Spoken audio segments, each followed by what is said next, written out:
Doutora Juliana Ribeiro Fernandes é médica dermatologista e membro titular da Sociedade Brasileira de Dermatologia, SBD. Natural de Ribeirão Preto, em São Paulo, graduou-se em medicina na mesma cidade e, após concluir a sua formação dermatológica na Universidade de Mogi das Cruzes e ser aprovada na prova de título de especialista promovida pela SBD, hoje atua num consultório particular como dermatologista especialista na cidade de Ribeirão Preto, abordando doenças de pele, cabelos e unhas, além de tratamentos estéticos da área. Apaixonada pelo universo da dermatologia em todas suas vertentes, doutora Juliana se aprofundou em tricologia, uma área médica que estuda as doenças dos cabelos e do couro, e em cosmiatria, segmento de dermatologia que aborda tratamentos relacionados à estética. Autora de artigos publicados em revistas científicas de destaque no cenário dermatológico e pôsteres acadêmicos, participa periodicamente de congressos, reuniões clínicas e cursos de atualização em sua área, com o intuito de enriquecer seu arsenal científico e se aprimorar na arte médica. Eternamente conectada com os princípios familiares, dedica o seu trabalho diário aos seus pais, que representam seu principal alicerce.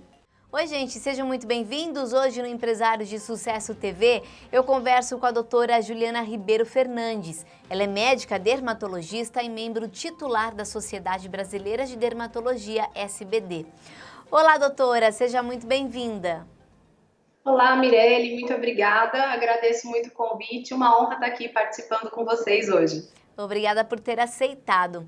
Doutora, conte um pouquinho mais pra gente da sua história, né? Como é que se deu o processo da escolha da dermatologia? Por acaso, você sempre quis ser médica? Olha, na verdade, a minha relação com a dermatologia, Mirelle, ela começou lá na adolescência, né, por volta de uns 11, 12 anos. Eu tive um quadro de urticária, para quem não conhece, são algumas lesões que coçam, que ficam avermelhadas e prejudicam bastante a nossa qualidade de vida. E na época eu acabei passando por vários profissionais dermatologistas aqui da cidade, e uma delas, uma dermatologista em especial, me deu uma atenção diferenciada e aquilo me encantou. Eu passei a frequentar as consultas dermatológicas de uma forma rotineira e toda aquela esfera foi me encantando, me envolvendo. E aí, nesse momento, eu parei e pensei, eu vou ser dermatologista. Então, a partir daí, obviamente, eu canalizei toda a minha energia e os meus estudos, né, para prestar o vestibular de medicina, já sabendo que eu queria fazer a dermatologia. E dentro, obviamente, das atividades da faculdade, eu acabei me focando nessa área também, desenvolvi alguns trabalhos relacionados à prevenção de câncer de pele, fui presidente da Liga de Dermatologia na época, tive todo um direcionamento, né, durante a minha graduação. E após formada, eu prestei uma prova, né, para cursar um serviço de residência médica com a especialização em dermatologia, e aí se passaram mais 3 anos nesse processo. E doutora, qual é a sua trajetória profissional? Como é o processo de formação do dermatologista aqui no Brasil? Certo. Bom, o dermatologista, para ele ser dermatologista de fato, ele precisa cursar, né? O profissional precisa cursar os 6 anos de medicina dentro da graduação, né? Após esse período, existe uma prova para você se especializar num serviço de dermatologia credenciado pela Sociedade Brasileira de Dermatologia e pelo MEC, onde você vai ali desenvolver uma matriz de competências dentro da sua área, à medida que você vai cursando esses 3 anos de formação.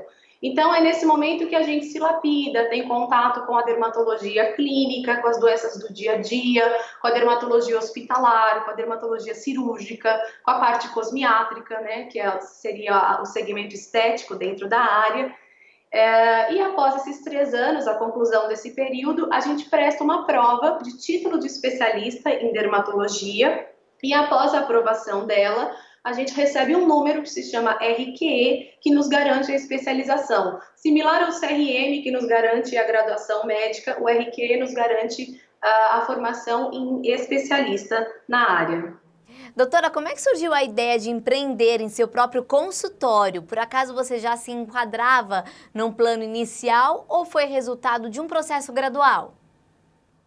Olha, essa pergunta é interessante. Na realidade, desde que eu me formei, eu carregava alguns preceitos comigo mesma, de que eu gostaria de trabalhar para mim, eu gostaria de ser dona do meu próprio trabalho. E considerando a minha formação estritamente médica, eu identifiquei que haviam alguns déficits em outras áreas que eu precisaria suprir para de fato conseguir empreender e assumir o controle, né, ter as rédeas do meu próprio negócio. Então, eu passei a me dedicar a estudos e buscar informações na área de administração, na área de contabilidade, de tributação, de marketing, né? Nós somos médicos, mas nós temos que seguir todas as regras, né, que estão pré-definidas no Código de Ética Médica. Passei a fazer um estudo de qual seria o melhor local para montar de fato o consultório, estudar o mercado da cidade, fazer alguns orçamentos para definir quais seriam os melhores fornecedores, o tipo de material que eu ia trabalhar, desenvolver elos, né, e vínculos com outros colegas. A medicina é uma ciência muito dinâmica, a gente precisa desse intercâmbio de especialidades, né, e com colegas da própria área também. Então eu fiz esse planejamento, né, comigo mesma, fui aos poucos estudando esses cenários e esses aspectos e degrau a degrau consegui montar o meu espaço. Claro que a gente tem que ter humildade, né, de saber reconhecer as falhas, né, saber se posicionar para suprir aquilo que de repente não está funcionando com excelência, ouvir as pessoas que dominam áreas que não são da nossa expertise, né? Então, tudo isso é um conjunto de ações que eu acho que me ajudou a conseguir montar o meu próprio consultório, o meu próprio trabalho. E, claro, a gente não pode esquecer de investir na figura médica, né? A gente tem que estar em constante atualização, participar de congressos, de cursos de atualização da área. A dermatologia é um segmento em ascendência, né? Na realidade, no momento atual. Então, estar acompanhando as novidades, os produtos novos, acho que tudo isso seria um conjunto, né, de ações para você poder sustentar o seu próprio negócio com segurança. Num primeiro momento, eu acho muito interessante você ter as rédeas de tudo, né? Que tudo, de certa forma, passe pela sua mão. Tanto a gestão, a questão administrativa, e você ter uma noção geral do que acontece no seu consultório. E, obviamente, na medida do possível, né, num segundo momento, segmentando isso e delegando funções para que a excelência do consultório funcione da melhor forma. Doutora, como é que você enxerga a sua área de atuação hoje em dia? Olha, Mirelle, como eu mencionei, né, a dermatologia é um segmento que muito me preenche, eu sou muito satisfeita com a minha escolha, eu sempre quis ser, e ela é uma área muito ampla dentro da medicina, né? Em linhas gerais, a gente poderia dizer que nós temos três grandes áreas, né? A dermatologia clínica, a dermatologia cirúrgica e a dermatologia cosmiátrica. A dermatologia clínica seria a dermatologia que envolve as doenças mesmo clínicas, cotidianas de consultório ou a nível hospitalar. E dentro dessa dermatologia existem vários segmentos. Então, as doenças infecto-contagiosas, a rancenologia, a oncodermatologia, que aborda a questão dos tumores, a dermatoscopia, né, que na verdade é uma ciência pautada num método auxiliar para a gente diagnosticar lesões, as colagenoses, que são doenças de cunho autoimune. Então, é toda a parte clínica mesmo, né, que tem um espectro bem grande e que particularmente eu gosto muito de trabalhar. A dermatologia cirúrgica, como o próprio nome diz, seria o segmento destinado aos procedimentos cirúrgicos para tumores ou até lesões benignas mesmo. E a dermatologia cosmiátrica seria o segmento voltado para a questão dos tratamentos estéticos, né? Então, da toxina botulínica, dos preenchimentos faciais, dos bioestimuladores de colágeno, laser, peelings, né? E tudo isso que envolve essa esfera, né, da parte estética. E doutora, você poderia então nos reportar em linhas gerais de que maneira acontece a sua consulta e o atendimento ao paciente no consultório? Tá. Olha, no consultório, de certa forma, eu entendo que o paciente ele tem que viver uma experiência única a partir do momento em que ele procura o atendimento, né? Então, eu tento preconizar alguns pilares e focar a atenção no paciente de uma forma bastante integral.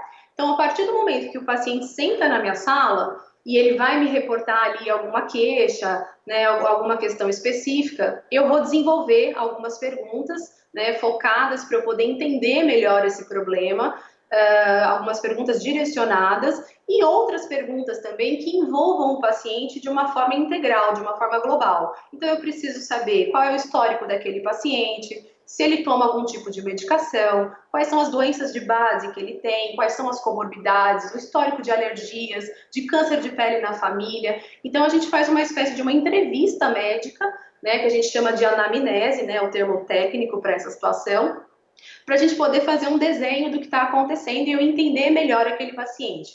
Num segundo momento, a gente procede para o exame físico, onde de fato eu vou examinar as lesões, a queixa principal. A gente tem por hábito fazer uma espécie de checagem de pintas e para isso a gente usa esse aparelhinho aqui que se chama dermatoscópio, né, que ele permite uma ampliação das lesões, onde a gente consegue identificar alguns padrões para ver se aquela pinta é benigna, se é uma pinta suspeita, se é um câncer de pele, se é uma lesão maligna. Então, a gente faz essa avaliação global. Esse aparelho também serve para a gente avaliar o couro cabeludo, né, que seria uma ciência que a gente chama de tricologia dentro da área médica. Então, a gente consegue ver os folículos, até a qualidade da fibra do cabelo. E a partir desse momento, se for interessante, se o paciente tiver interesse, a gente faz uma avaliação das questões estéticas para fazer um planejamento de tratamentos num segundo momento. Então, finalizado o exame físico, a gente vai fazer um diagnóstico médico, seja da condição clínica, seja da condição estética, onde a gente vai montar um plano de tratamento. Então, num terceiro momento, esse paciente a gente volta, né, para a mesa de atendimento, onde vai ser feita a prescrição com as medicações, todo o tratamento e as orientações para aquela condição e, como eu disse, se for a vontade do paciente, fazer um planejamento terapêutico para abordar as questões estéticas. Então, aquele paciente que se incomoda de rugas ao redor dos olhos, de flacidez, ou então que quer rejuvenescer, quer ficar com uma aparência mais saudável, a gente faz todo um projeto escalonado para ir tratando aos poucos esse paciente. Perfeito, doutora. Agora, para a gente finalizar, para quem está em casa e deseja iniciar esses cuidados com a pele, o que você então orientaria para a rotina nessa época? Tá, essa pergunta é interessante. O que eu tenho percebido é que nesse momento, né, muitas pessoas estão reclusas, muitas delas estão trabalhando em home office, né, ficando mais dentro de casa, e houve, de uma certa forma, um certo despertar na vontade de exercer um autocuidado, de começar a cuidar da pele, dos cabelos, que é o que a gente chama de skincare, né, o cuidado com a pele. O que eu acho interessante nesse momento é reforçar a questão do uso do protetor solar, né? As pessoas às vezes têm dúvidas se é necessário utilizar o protetor mesmo estando dentro de casa. E a resposta é que sim, é necessário. A gente sabe que a radiação ultravioleta está muito relacionada com a questão do câncer de pele, de manchas, de fotoenvelhecimento, de queimaduras. Mas existe uma outra questão que eu acho interessante trazer, que é a luz visível, que é essa luz fria, a luz branca que está nos iluminando aqui agora, a luz dos computadores, dos smartphones, dos tablets. Essa luz, ela também é prejudicial, mais relacionada com a questão de pigmentação, de piora de manchas. Existe um processo que a gente chama de estresse oxidativo, gerado por essa luz, que acaba hiperestimulando, acaba deixando as células que produzem pigmento na pele, que são os melanócitos, mais excitadas e elas produzem mais pigmento. Com isso, quem tem manchas crônicas, como melasma, melanoses ou outras condições, pode ter uma piora desse quadro. Então, a gente orienta que sim, use-se o filtro solar dentro de casa, faça a reaplicação também. Um outro aspecto interessante que eu acho válido falar é a questão da hidratação, né? Até pela estação do ano, que a gente está vivendo temperaturas mais amenas, as pessoas tendem a tomar banhos mais quentes. Isso tudo não é saudável no sentido de que a água quente, o uso de buchas de forma muito excessiva ou muito abrasiva, acaba removendo uma proteção natural que nós temos, que a gente chama de manto lipídico. E com isso, a pele fica mais sujeita a ter coceiras ou formar algumas lesões desagradáveis, porque essa barreira de integridade, que é natural do nosso organismo, acaba sendo rompida. Então, focar bastante na hidratação. Hoje a gente tem a indústria a nosso favor com excelentes produtos no mercado, que garantem essa reposição de hidratação na pele. E não esquecer de hidratar também o rosto. Também existem hidratantes faciais específicos para essa área, né? E fazer a higienização correta também do rosto com, de repente, sabonetes mais calmantes, mais hidratantes. Seria uma orientação interessante. Doutora, muito obrigada, são dicas preciosas. Obrigada por compartilhar um pouquinho mais do seu conhecimento na área da saúde, né? Principalmente da dermatologia agora. Você é sempre muito bem-vinda aqui no Empresários de Sucesso, viu? Obrigada, até a próxima. Eu que agradeço, Mirelle. Foi um prazer participar, de coração. Um grande beijo. Prazer é todo nosso. Eu conversei então com a doutora Juliana Ribeiro Fernandes, é médica dermatologista, membro titular da Sociedade Brasileira de Dermatologia, SBD. O Empresários de Sucesso fica por aqui. Muito obrigada pela sua participação e pela sua companhia. A gente se encontra durante a programação. Até lá!